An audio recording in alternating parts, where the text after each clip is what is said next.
Welcome to the Leadership and Love podcast. We will cover leadership, mindset, personal development, and sales and marketing. You will experience thought-provoking conversations with both nationally and internationally recognized leaders. Our goal is to inspire you and deliver actionable items that you can implement that are going to help you accelerate your growth. Get ready to discover the magic and the power when you lead with love. I'm here with a dear and lifelong friend of mine, Danette Hughes. And Danette and I crossed paths probably about 15 years ago at this point. And she was a teacher at the Wakanda High School at the time, and I had just started volunteering with the FBLA students. And I could tell you a number of things about Danette. And first off, she's just an A1 teacher. And I know that because after she left Wakanda, the students talked about her for years. So she had a big impression on them. And what she's been doing since she left Wakanda is literally teaching around the world to students in a bunch of different countries. And so I'll let her explain a little bit more about that. And then now she's actually back for a semester here in Illinois, which is just, it made my day when I heard she was going to be close enough to go to lunch, have breakfast, those kinds of things. So Danette, first off, thank you very much for taking the time. It's an honor to have you here. Is there anything you'd like to add to your introduction so people kind of get an idea, feel for who you are and what you've been up to? Gosh, I'm kind of a spur of the moment type of person. I like to travel a lot, and I just decided one day to sell my house, pack everything up, put my life in 4 boxes, and move to across the world. So I like to try new experiences. And so what was the impetus that started that whole thing, that whole process? I fluctuated between education and business, and I was back in business, and I was doing something that was good, but I didn't find it as rewarding as teaching. I really miss teaching. But then I was at a point in my life where my kids were grown, the house was up for sale, and I thought, you know what? I want to go back into teaching, and heck, I might as well just sell everything and move to the other side of the world and try that. Not knowing the language, never been to the country Taiwan, so it was quite an experience. So that's why probably this talk could focus more on personal development for maybe those who are kind of nervous about doing something like that. And just by being there, I've been able to travel, gosh, to probably over 50 countries. So very, very lucky. And so you bring up a couple of very good points. One of the things that we're going to talk about today with Danette is leadership and how to lead yourself in that personal development. And so one of the things I find fascinating, I actually have been kind of stalking Danette over the years because she takes these Yeah. beautiful pictures from literally around the world. And to her point, she's traveled all over the world, the South, the far Southeast, in Indonesia and those areas, in Europe. She's been, Mhm. like she said, 50 countries. She takes these magnificent pictures. But that's probably a story for another day when she's in the middle of doing a book with those pictures. But for Yeah. today, I'd like you to talk about, first off, where did you find the courage as you had been married and you were divorced. So as a single woman to just break out and literally, to your point, move halfway around the world. What had you done in personal development that had given you the ability, the courage to think, well, I'm going to go do this? Maybe by being independent for a while. I mean, boy, you make it sound so fabulous. It was basically um, life short, and I've lived in the US for quite a long time, obviously. And I thought, you know what? I just had the impetus to travel. When I was at Wakanda, I was fortunate enough to go with the kids to a spring break field trip to Europe. And that kind of really started it. So after that, then after I left Wakanda and was in business, and again, trying to realize what I want to do with my life, I just decided this is probably as good as time as any. And so that's really it. You make it sound so much more thought out and practical and great, but it was really just me deciding, let's try something different. If it doesn't work, and I always come back. But it worked out really well. It's worked out great, but I'd like to point out to our listeners. So one of the things that Danette just dropped is what I consider a golden nugget, and that is there's no time better than now. And she said something very, very powerful. She just had a choice, and she chose what she Hmm. wanted, and then was brave enough to follow through with it. So when we Hmm. talk about personal development, Danette, can you tell our Hmm. listeners what's something that you've found over the years that you've used to help you learn personally, to learn? So you went to a country where you didn't know the language, you didn't know the customs. So what's something that you've used or you could share with our leaders that's a habit or something that you've used to improve your own personal development for your own learning? Okay. Probably number one, be open-minded. Number two would be empathy. I tend to talk about that quite a bit in my classes as well.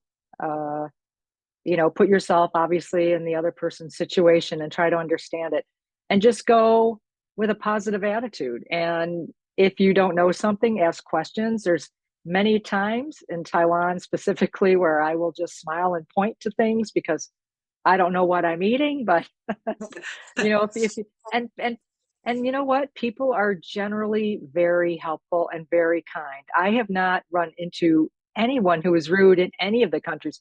And yes, that includes France. The French were one, I know that stereotype, but I've never encountered anyone who was rude. And if you just kind of go with a positive attitude, and they appreciate, and people in other countries appreciate when they have tourists, and they appreciate that we're coming there to learn from them. And I think that's part of it, is just understanding that we don't live in our little microcosm here, that obviously the world is huge. And I think it's important for everyone to basically travel, just to learn about other customs and cultures, and again, we have empathy. So you touched on a couple of things, and let's go back to empathy for a minute. So for you, what does empathy look like in your day-to-day life and as a leader and teacher of others? Uh, I think as a society, because of social media, we tend to judge quickly, and we listen for little sound bites. I even tell my students sometimes we're a Twitter or X feed, whatever that may be, whatever you want to call it, society, where we know a little bit about a lot. But again, even when I ask my students to go a little deeper, I said, we know this part, but now what do we know here, here, and here? So always ask those why, or so what, so can you dig a little deeper with that? So in that, you are using critical thinking skills. And I think that's so important now, is again, just to understand people. And we all have backgrounds, baggage, and try to understand where other people are coming from. I just talked about that in my class today about judging students. And I said I was a new teacher this semester, and students are judging me as soon as I walk in the door, whether they think I'm going to give them a lot of work or not. And then I tell them, and then that goes hand in hand. I'm looking at certain students too. And I've had this situation several times in my years of teaching, where I'm looking at some kids thinking, oh boy.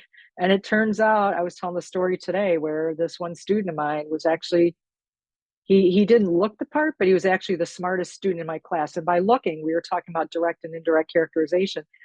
And he came to my class kind of, the baggy black shirt, the baggy saggy black pants, and I was, I judged him. And I was telling my students today that he was the smartest one in the class in terms of discussing novels, and just the critical thinking that he contributed to the conversation. So that's So what I mean by that. yeah, so this is beautiful because there's two things there that I want to go a little deeper on. The first one is judgment, and then the second will be the critical thinking. So it's fascinating to me. At one time in a meditation, the wisdom came to me that when we judge, we eliminate the ability to love unconditionally, and we all do it, right? We were raised that way. We look at people, we judge them, and then bam, and then it sometimes it blows up the relationship before we can ever develop it. So Of course, yeah. Yeah, so somebody that's in that kind of environment where there's that many people that you know right off the bat you have to make some sort of assessment and then work with them over the next semester or year. What have you done to kind of help you take the edge off of that judgment to give everybody a fair shake in the classroom? I always start with humor. And as I'm laughing now, um, I just I just let them know that I'm here to help them, so when they complain about I'm kind of setting them up. First of all, I would love to give them food, you know, pay them off. And then but it's basically letting them know that I'm here to help them. And if they don't understand something, to be totally open about it. And I guess that can apply to life, that if you show you're open and willing to understand and learn from people, because I tell my students, we we tend to listen to respond. We don't listen to understand. So sometimes when we're talking and someone says something, and I can be kind of snarky too, we're already ready for that comeback and we're not listening to everything else they're saying because I've already got in my mind, ooh, that's a good zinger. I'm gonna zing that person back with this.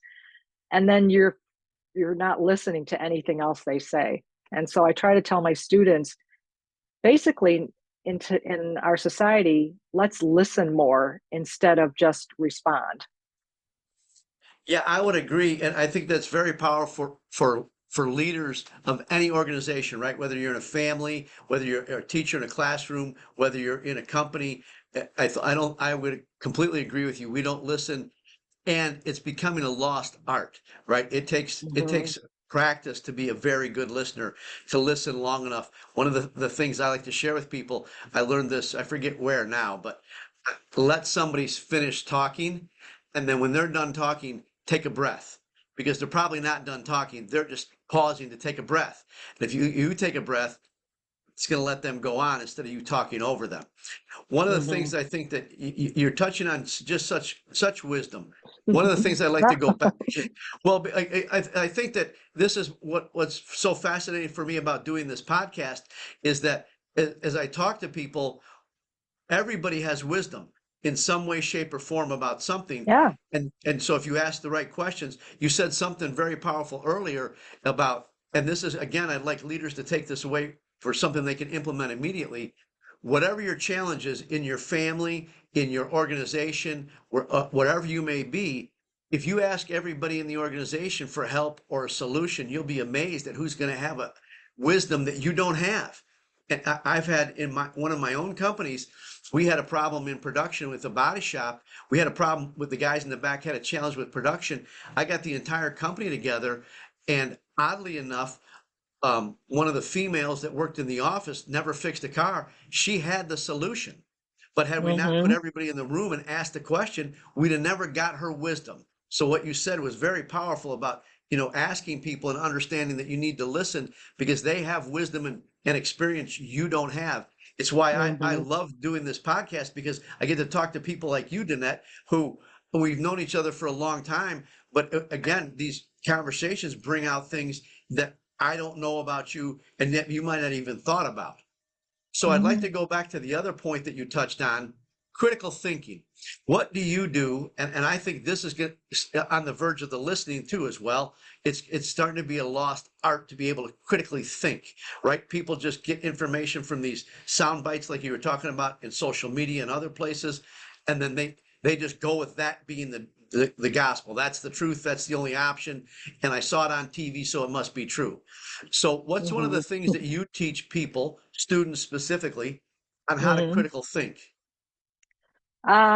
Okay. Well, it starts even with putting together a paragraph. I start, this is very simplistic, but the PEE method. What's your point? What's your evidence? And what's your explanation? Excuse me. So, if they make something, I want them in the back of their mind. I'm sitting here on their shoulder saying, "So what?" So keep going.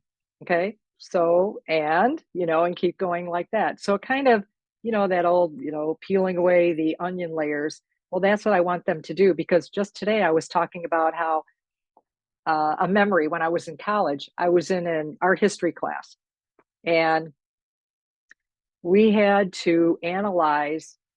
and we had to go to an art exhibit and analyze a painting. I wrote 4 pages on this one painting. And it's basically, again, staring at something and just looking at every little nuance of it. And then just, again, thinking, what is the painter really trying to express here?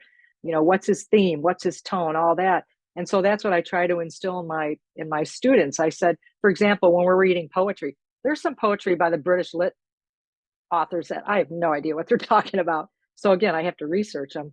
But I always say, read the author, kind of do some background information, then understand where the author's coming from. Because sometimes, if he's writing something about kind of negative about women, I'm like, oh, that guy just went through a divorce, or, just something like that, or mental health struggles. So I always try to find out a little bit of background if possible. But again, going back to your topic, um, again, just why does the person look this way?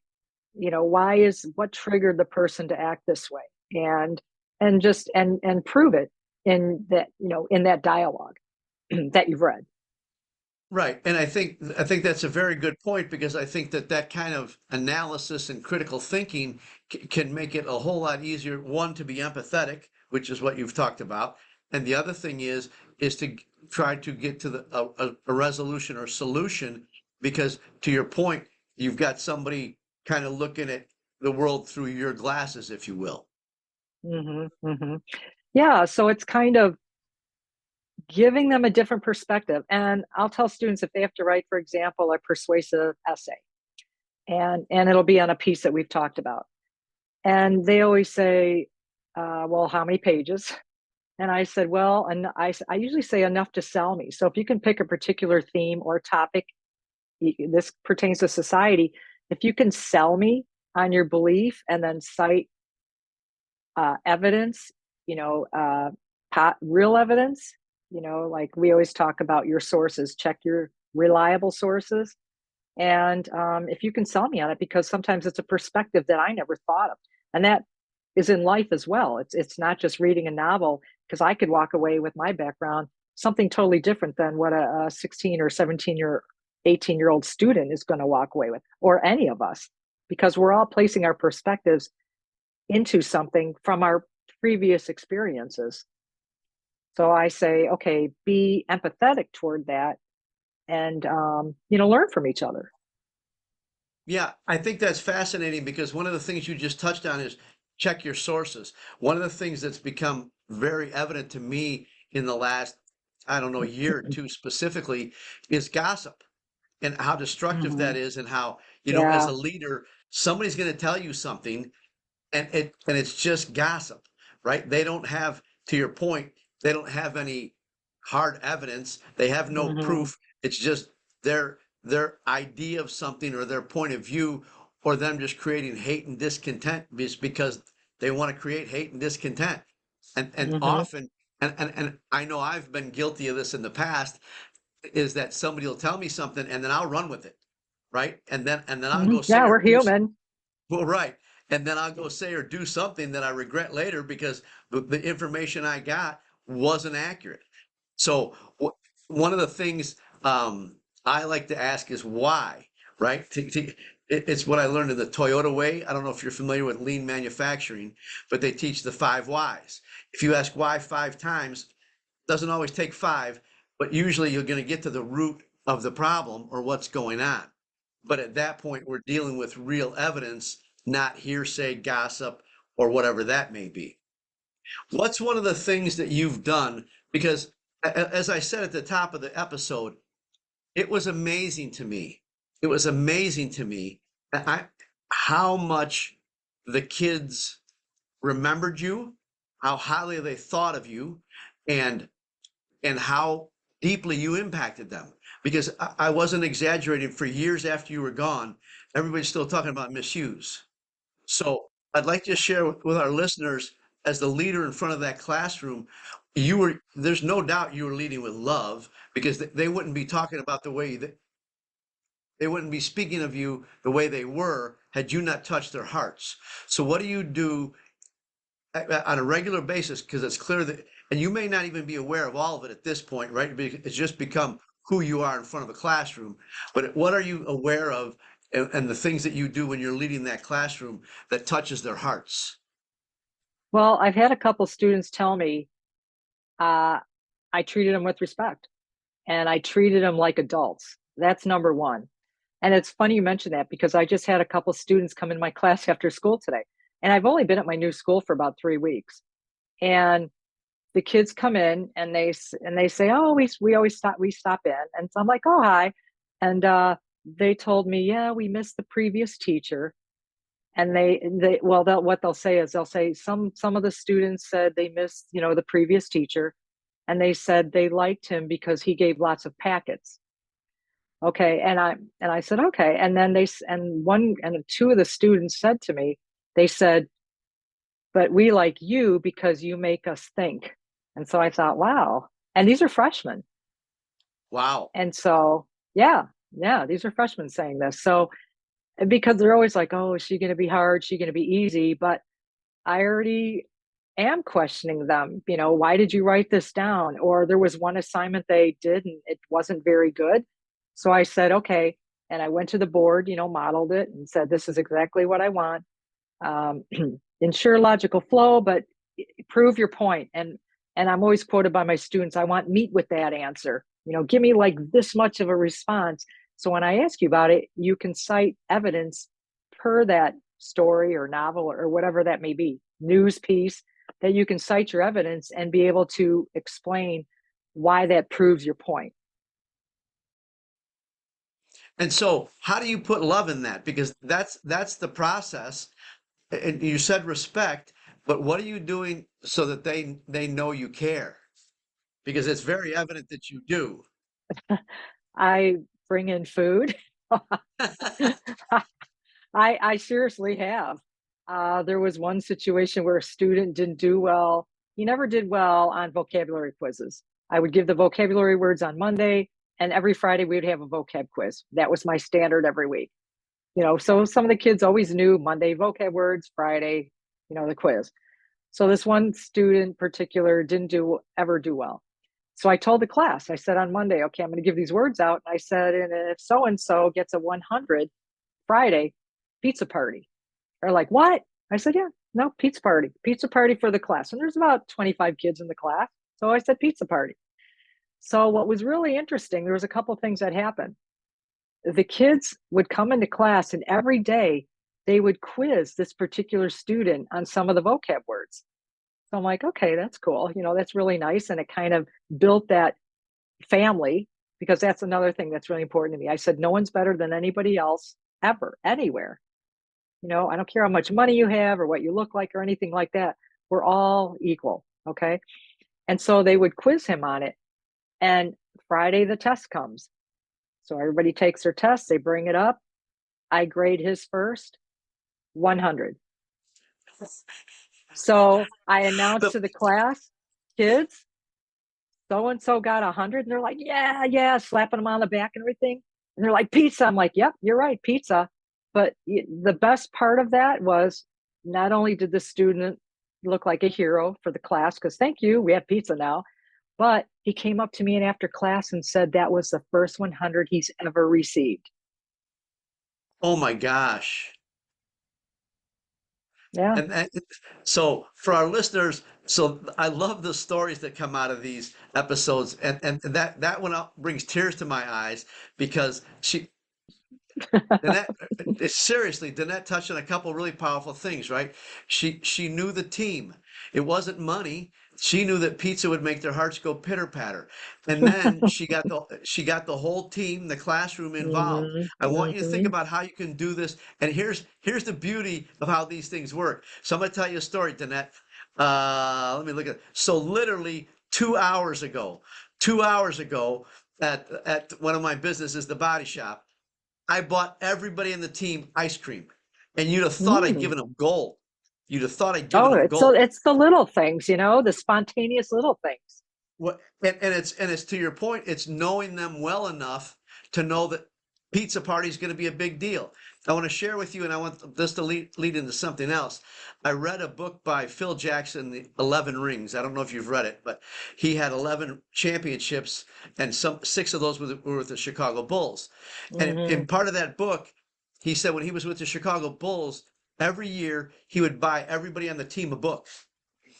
And but he wouldn't buy the same book. He knew each Hmm. player well enough to buy them a book Mm. for their specific interest. Wow. Hmm. Right, right. That's And so, awesome. well, I think that's like when I've gone into companies and corporations, I've asked the leaders, managers, CEOs, could you buy your team a book? Not the same book for everybody, but a book for each of them Right. that would be Personal. right. That would be something that's their interest. So let's talk about reading for a little bit. I was Sure. My favorite.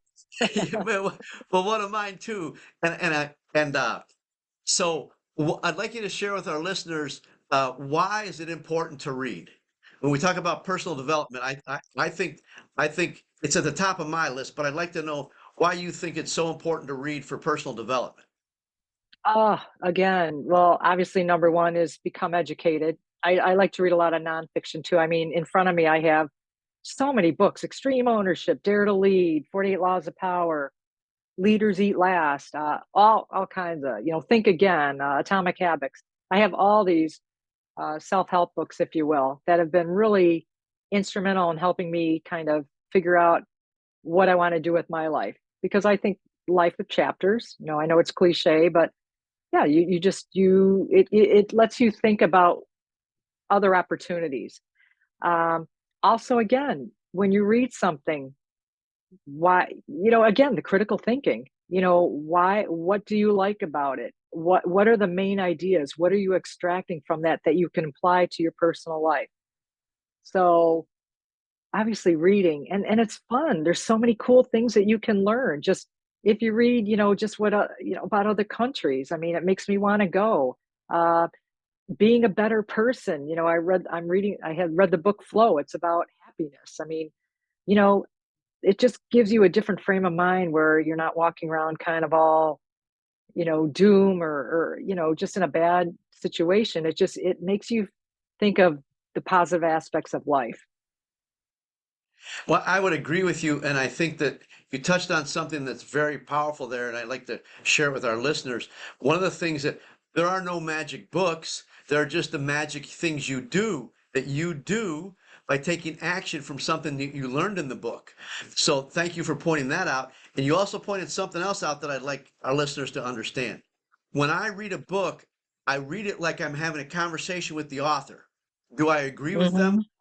Do I not agree with them? Do I have a question about something? Do I believe that to be accurate? Is that something I need to go, like to your point earlier with empathy, do I need to go investigate? Is that really something that is something that's the truth that I can hang my hat on? And then also I'm not afraid to use a book like a learning tool, right? I highlight stuff, I dog ear the pages, and I'm also right. And I get a thumbs up for those of you that are listening that can't see. Did that give me a big thumbs up? And but and so I think it's I'm literally interacting with the author. I'm engaged with what they're saying and what's going on in that. What are the things that you do when you read a book? Oh gosh. Well, as a teacher, I mean, I'm hardcore, have to have my book, have my highlighters out. I write little notes on the side. Again, if I'm responsible for teaching these students something, I have to know more than they do. And some of my students are pretty smart. So I always look for little fun facts. I'm constantly, continually, even over all the years of teaching, looking for new information to apply to, certain parts of the book. Um, Okay, stop. I I, need to interrupt for just a second. yeah, I just yeah, want to. sure. So she just dropped more than a golden nugget. I want you to understand that we're talking to a first-class teacher who is taught around the world. And the reason why I know she's a first-class teacher is because she gets the same results whatever country she goes to teach. But she just said something that I think everybody needs to understand. Even though she's a world-class teacher, she's consistently learning new things. And I think a lot of people start to get stagnant because they think they've gotten to some plateau and they don't need to learn anymore. As a leader, it's your responsibility to continue to learn and continue to Yep. add value to those around you. So I'm sorry to interrupt, but go on, please. No, no, because I was going to say situations change, people change.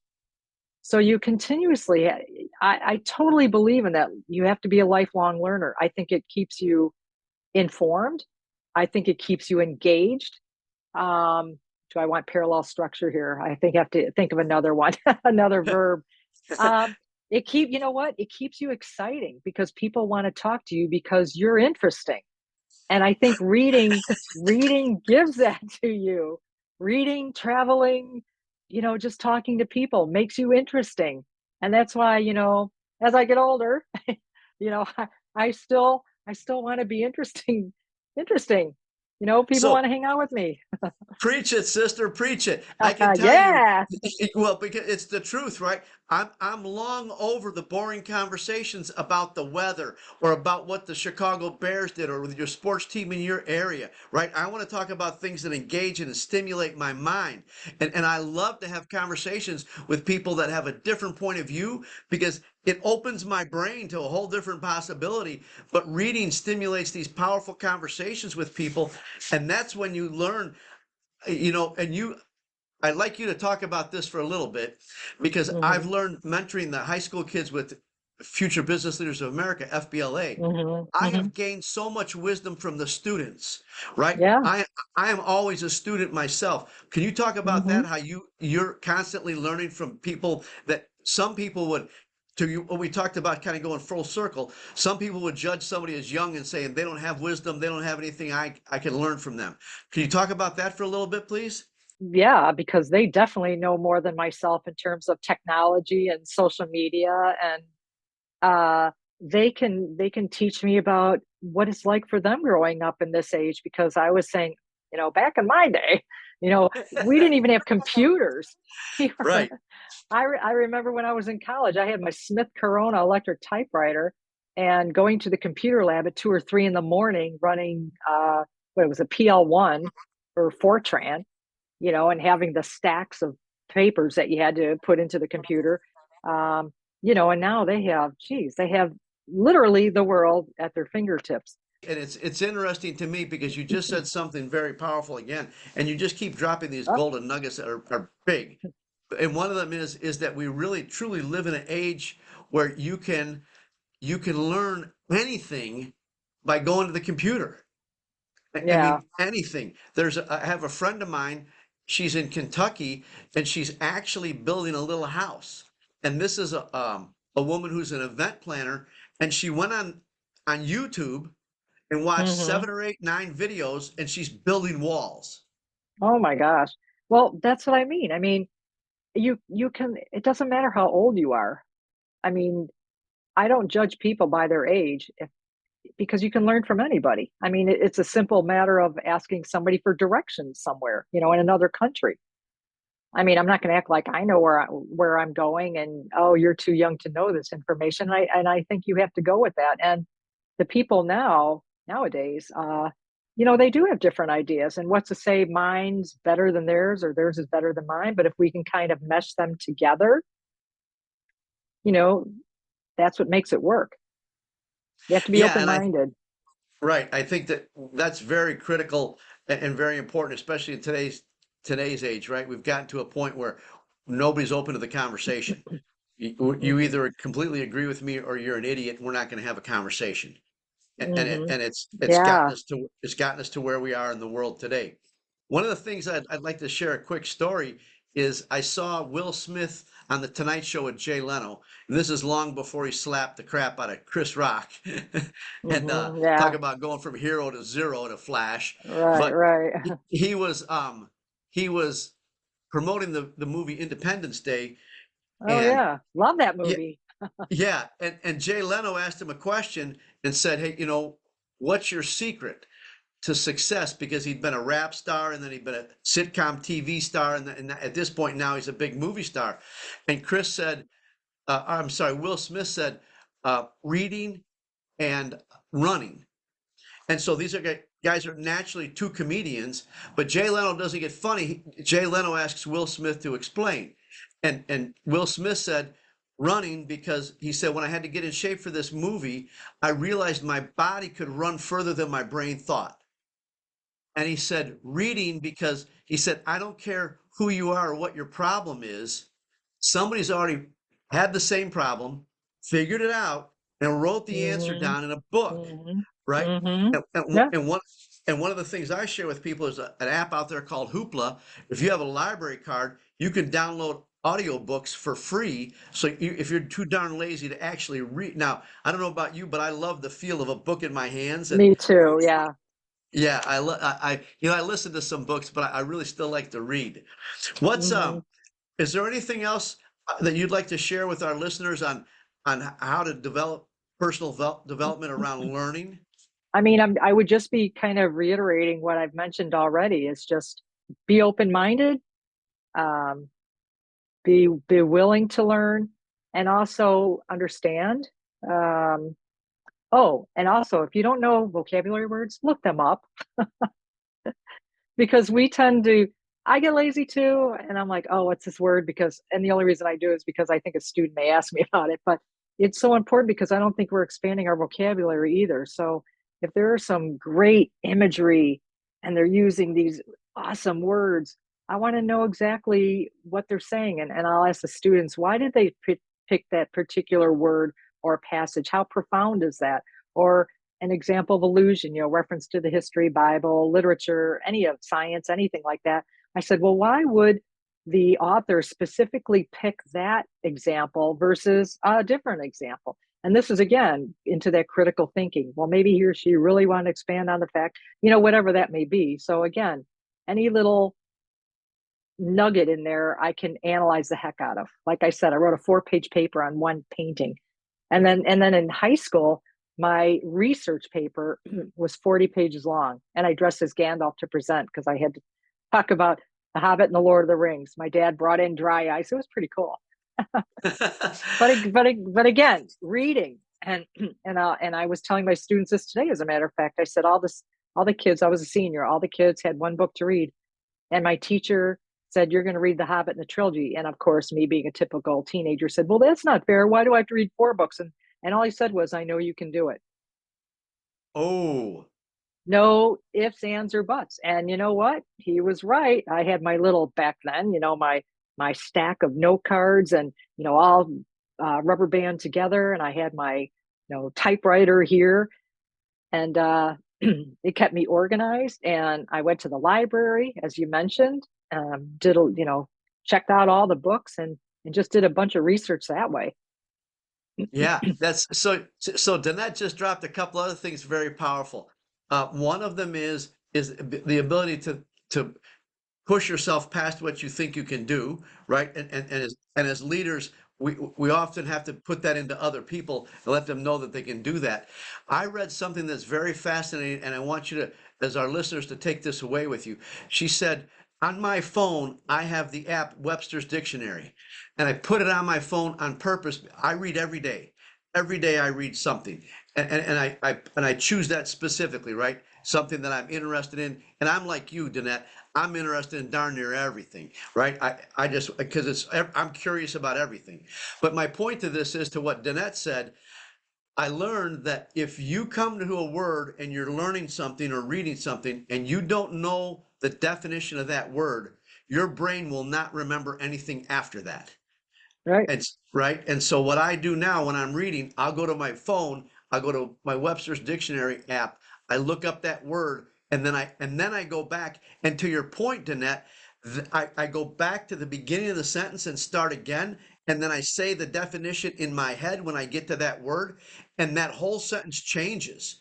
It completely morphs into something much richer and deeper than it was initially. And I'm always glad that I took the time to look up that word because it is, people use those words not necessarily to impress you, but to to spin or to paint a picture that's going to be much more precise to what they had in their mind. Yeah, plus it always expands. It's just good to expand your vocabulary. I mean, it's always cool. I love the word exacerbate. And it was funny. I had a friend of mine when I worked at Apple, and her dad told her, she told me that her dad gave her a word of the week forever, like she was little. And I thought, that's pretty cool. She had a vocabulary. Her dad gave her a vocabulary word, one vocabulary word a week for what, like 15 years? Well, Yeah. 10 years. I'm spacing it out, but I thought that was wow, that's pretty fascinating. And her dad was very high up in an organization, very, very smart guy. But I thought that was so cool that he did that. Yeah, and again, another great story that's going to teach our listeners a couple of things, right? One, the power of little things done consistently. One word, right? Just one word a week. One word a week. And this is what I like to share with people. If you read one book a month, which is very doable, you read one book a month, at the end of the year, you've read 12 books. You realize how the average person, the average American, reads less than a book in their lifetime. In their Sixth lifetime. grade, sixth grade reading level. Did I read somewhere? I'll check my sources because my daughter taught me that. She's a journalist. But when I heard that the average reading level of an American is about maybe definitely not higher than eighth grade, I'm like, oh my gosh.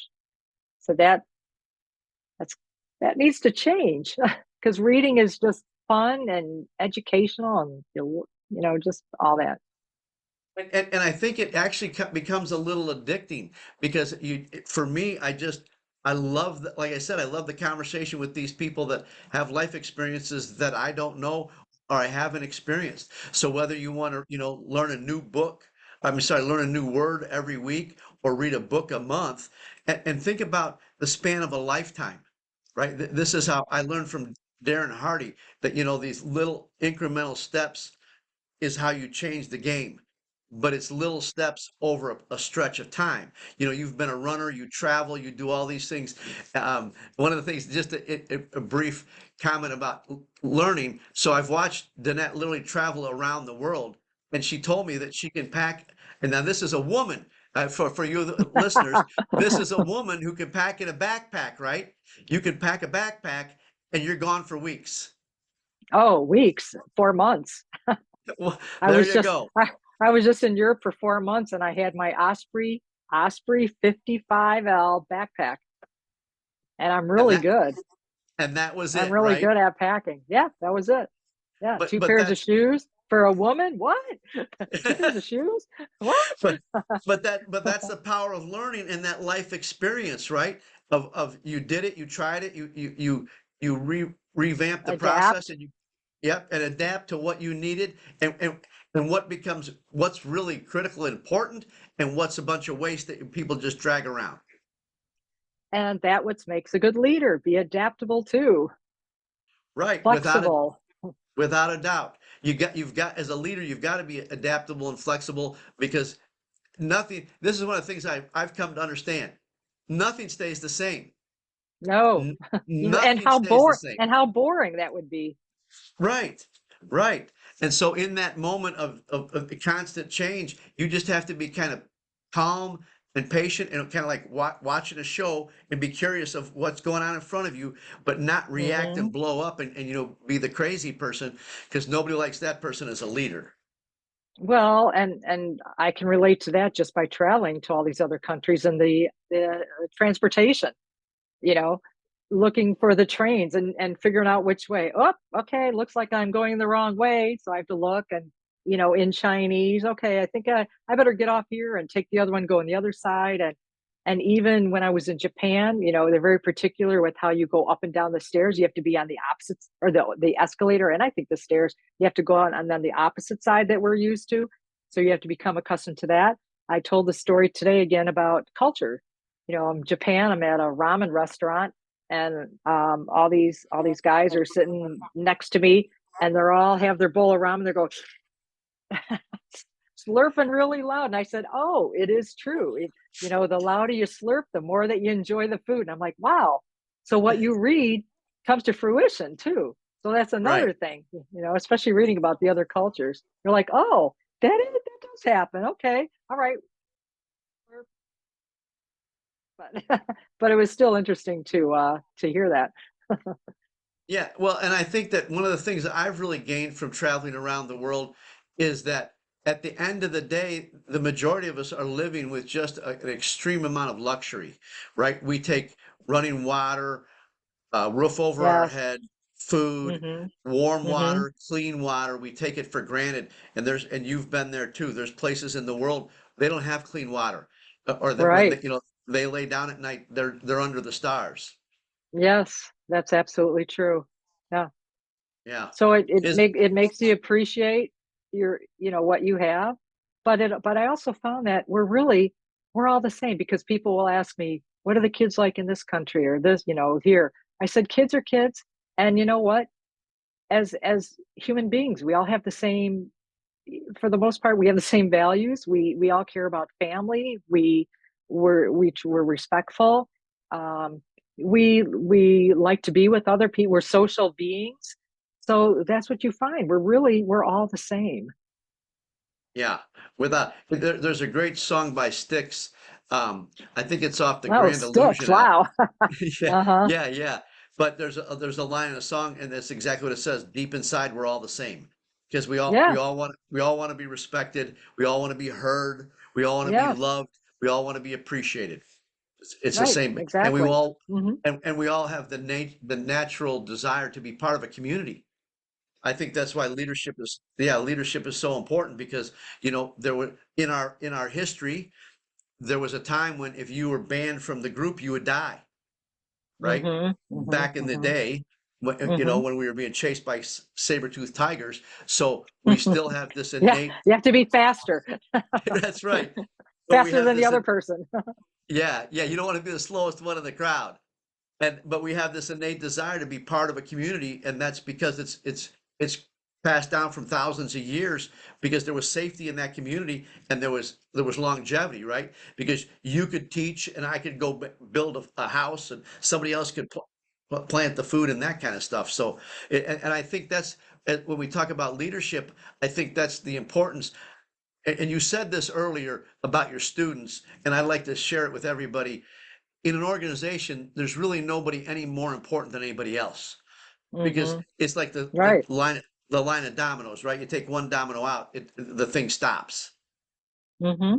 Well, and then I think we tend to forget, how did these people get to the top?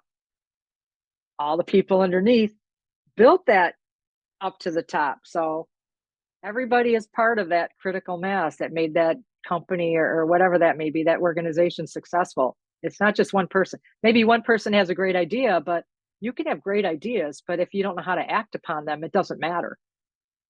No, it doesn't. And one of the things I've come to understand is anybody that we've ever known throughout history that's done anything great on a big scale, they've Hmm. never done it by themselves. Of course not. Yeah, Yeah. yeah. Again, I love that you were open to being interviewed and that we didn't have any format because I love doing it that way because your stories came out and all this great wisdom. And really, this is another one of those episodes where people should listen to it a couple of times because you drop so many golden nuggets about empathy and literally looking up vocabulary words, leading from the front with love and, the importance of reading, how to be courageous, those kinds of things. I will share this one last thing with you. When we talk about vocabulary words, I would ask our leaders that are listening to challenge you. I challenge you to pick a word. So, for example, my word for this year is courage. I'm stepping out of my comfort zone. I never thought in a million years I'd be doing a podcast, and as it's going to launch, um, that we're recording this before it actually launches, and so I have the fear of will people make fun of me? Am I good enough to do it? And all those kinds of things, and that's why my word for this year is courage. And then all year long, I keep that word in my brain, and I think, okay, what can I do this week to step out of my comfort zone and use courage to try something new? And I think you model that better than anybody I've known in my life in that. And I spent time in the Marines. for you to step out of your comfort zone and be courageous enough to travel halfway around the world all by yourself and then start Yeah. teaching and traveling the world is one of the most Hmm. courageous things I've ever watched anybody do. Thank you. I just really enjoy it. You made me think of a book. I love the book called The Alchemist, and I even have you can't see it, but I have a tattoo on my wrist, and it's a picture of a man, and he's following like these rays of sunlight, and then you have the sun over here, and it kind of reminds me to stay on my path. I have my goal, like you have your goals, and I think it's great that you're doing the podcast and the leadership, everything. I'm like, that's fantastic. My goal, I think, is now I've decided I probably am going to be interested in tutoring. Starting like a tutoring business because I would love what you're doing. I think it's awesome what you're doing. Um, but I think I'm gonna do what I know. And I tutored ACT for a long time. I've been a teacher and I've been to other countries and I know there is a need for English. So I'm probably going to pursue that route along with my books that I'm writing right now, depending on my mood. But I've got several different novel book ideas and simultaneously working on those as well. So yeah, you're giving me the courage to just stay on my path because it doesn't end no matter how old you are. I don't buy into that. Oh, you're a certain age, you should be. Why are you still working? You should be enjoying your leisure. Well, what am I going to do when I'm not doing something? Right. I said you have to continuously learn. It's so I could important and find purpose. I agree. I couldn't agree with you more. And I think for me, people, people tell me all the time, Louis, you don't act your age, you don't look your age. It's because I'm engaged in life. I'm having fun, right? My work is fun to me. It's not work, it's fun. And I Right. think yeah, and I think that's the power of being you and I could go on for days at this point because Yeah. if we let into Hmm. purpose, because, and again, when you're doing things that move your heart and you touch, and this is one of the reasons why I tell you all the time, I love you because you touch people's hearts, right? And seriously, you touch people's hearts and they don't forget that. And if you just did that to one person, your whole life would be worthwhile, but you do it you've done it to thousands of people, and you're going to do it to thousands of people more before you take your last breath. And that, my friend, is a beautiful thing. Oh, well, thank you. You're quite welcome. And thanks again for taking the time. I really appreciate it. And for all our listeners out there, you can track down Danette. She's out there on the internet. She's on Facebook. I highly recommend you reach out and watch her on Facebook because she posts some of the most beautiful pictures, literally from around the world. I've told her many times she's got a great eye for color and a great eye for the angles of things. And so check her out on Facebook if you want to learn more about her. And again, Danette, thank you very much for being here. And I love you and enjoy the rest of your evening. Oh, thank you, Louie. Thanks again for joining us and listening to this episode of Leadership and Love. I would like to challenge you to ask yourself, what's one thing that you heard today that you can implement immediately to improve your leadership and accelerate your growth? If you've gotten value out of this episode or learned something that you can implement today, we'd ask that you please share it with those that you care about. Our goal is to create more leaders who are leading with love.